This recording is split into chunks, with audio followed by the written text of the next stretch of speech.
किसी गांव में एक साधु रहता था।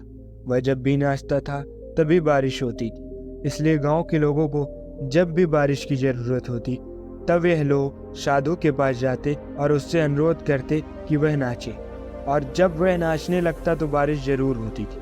कुछ दिनों के बाद 4 लड़के शहर से गांव घूमने आए। तब उन्हें यह बात पता चली कि किसी साधु के नाचने से बारिश होती है, तो उन्हें यकीन नहीं हुआ। शहरी पढ़ाई लिखाई की घमंड में उन्होंने गांव वालों को चुनौती दे दी कि अगर हम भी नाचेंगे तो बारिश होगी, और अगर हमारे नाचने से बारिश नहीं हुई तो साधु के नाचने से भी बारिश नहीं हुई। अगले दिन सुबह सुबह गांव वाले उन 4 लड़कों को लेकर साधु की कुटिया के पास पहुंचे। गांव वाले ने साधु को सारी बात बताई। फिर उन लड़कों ने नाचना शुरू किया। पहले लड़के ने नाचना शुरू किया। आधे घंटे बीत गए। फिर पहला लड़का थक कर बैठ गया, पर बादल नहीं दिखे। कुछ देर बाद दूसरे लड़के ने नाचना शुरू किया और आधे घंटे बीतते बीतते वह भी थक कर बैठ गया। बाकी दोनों लड़कों ने भी ऐसा किया, पर बारिश नहीं हुई। अब साधु की बारी थी। उसने नाचना शुरू किया। 1 घंटे बीत गए, पर बारिश नहीं हुई। साधु फिर भी रुका नहीं, वह नाचता रहा। नाचते नाचते 2 घंटे बीत गए, पर बारिश नहीं हुई। 4 घंटे बीत गए, पर बारिश नहीं हुई।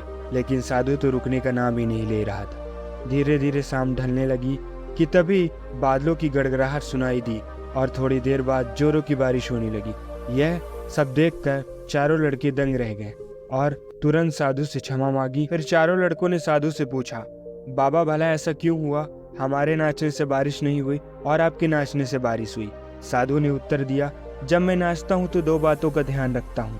पहली बात तो मैं यह सोचता हूँ कि अगर मैं नाचूंगा तो बारिश को होना ही पड़ेगा, और दूसरी बात यह है कि मैं तब तक नाचता हूँ जब तक बारिश ना हो जाए। सफलता पाने में भी यही गुण उत्तम है, और जिस काम को भी करता है उसमें उसे सफल होने का पूरा भरोसा होता है, और वह तब तक उसी काम को करता है जब तक उसमें सफल ना हो जाए। इसीलिए अगर हमें सफलता हासिल करनी है तो साधु की तरह ही अपने लक्ष्य को प्राप्त करना होगा।